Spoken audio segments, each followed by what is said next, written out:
Chapter 20. Familiar Faces.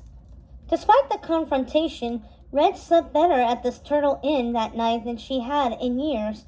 Something about being so far from her mother's watchful eye and her own looming responsibilities made her feel incredibly rested.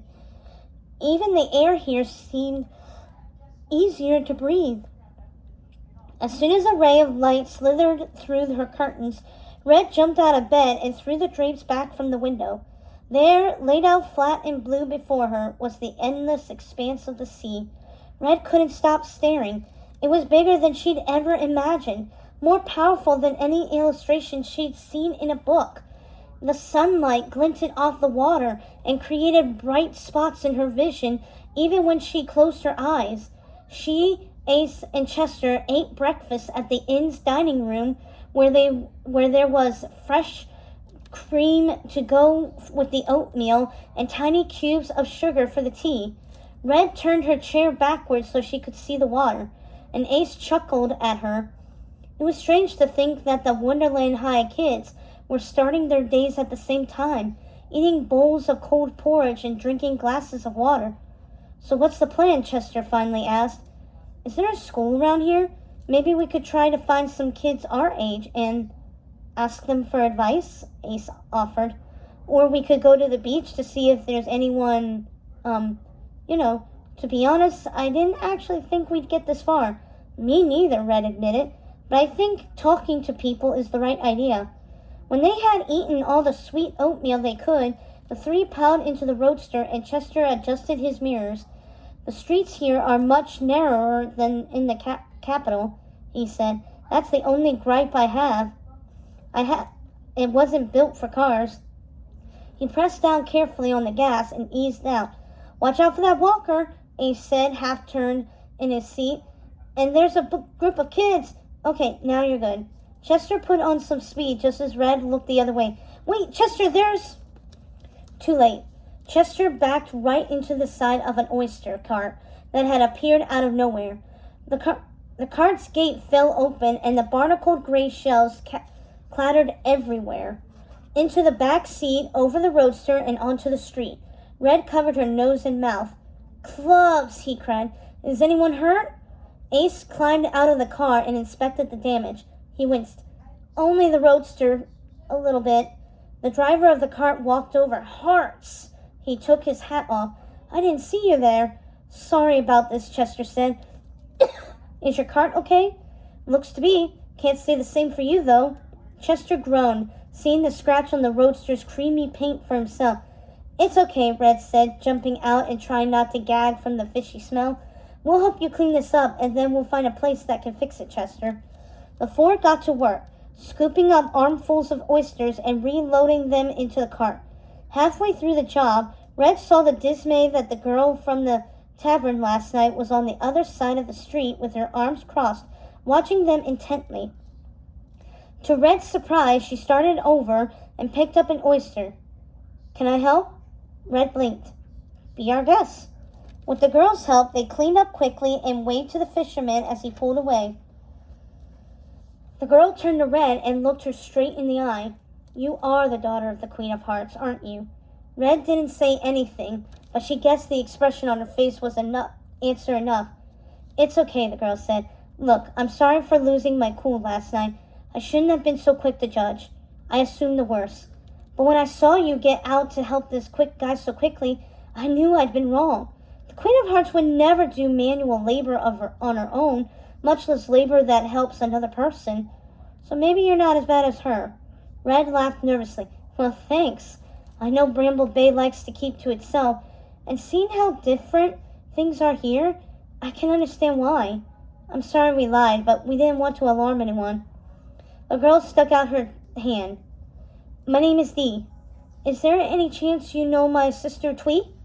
"Oh!" Red exclaimed, shaking her head and suddenly understanding why Dee looked so familiar. The two girls could have been twins, and in fact, must have been. But Red hadn't been able to place the resemblance with Dee, wearing comfortable seaside clothes instead of tight corsets and gowns. "Yes, I do. Nice to meet you." "So what are you doing here?" Dee pressed. Red bit her lip and glanced at Ace and Chester, who shrugged. Well, to tell you the truth, we do have sort of an ulterior motive, Red said slowly. Listen, I'm sure you know how things are in the Wonderland capital. Things, well, I think they need to change. Maybe it's a wild idea, but we really want to throw a party, or just do anything that will shake people out of their routines. We tried it ourselves and it was a bust, so we're here for inspiration. Dee raised her eyebrows and nodded. You better believe I remember how it was in the capital. That's why I left. She crossed her arms again and looked at the three teenagers as if sizing them up. Listen, we don't have parties in Bramble Bay.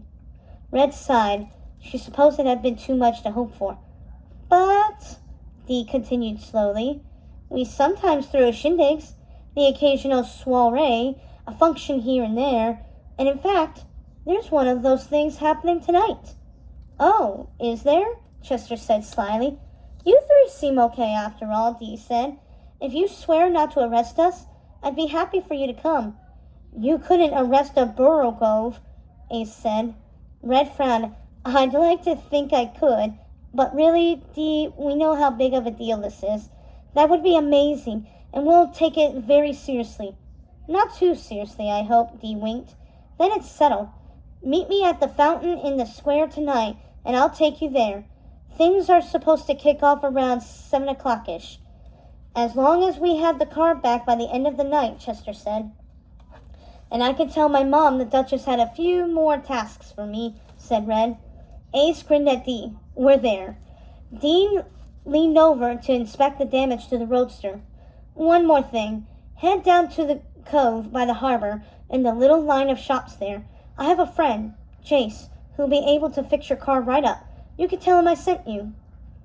Red, Chester, and Ace thanked Dee profusely and followed her directions, driving along the road that followed the beach and the sharp curve of the coast. Red couldn't tear her eyes away from the tide. With its thundering boom and crash of water, she knew exactly why her mother hated it here. No legion of soldier cards, no matter how big, could the wild force that was the sea. But something about it drew Red in. Soon they came to the little auto shop on the coast run by Dee's friend Jace. A salt-encrusted sign swung from the shop's eaves, reading Bramble Bay Auto and Repair. Jace was a skinny guy, accompanied by a smaller, rounder boy named Harry. They both looked a little shady, but Jace said any friend of Dee's was a friend of theirs. After brief introductions, Jace wiped his hands on his overalls as he inspected the roadster's paint job. Ace, Red, and Chester marveled at the inside of the garage. There were maps and buoys, strings of colorful lights, road signs from places that Red didn't recognize. Where did you get all this stuff? Chester said. It washed up on shore, Harry explained as Jace continued to look the car over. He motioned to a tiny, rusted chandelier that hung over his workbench.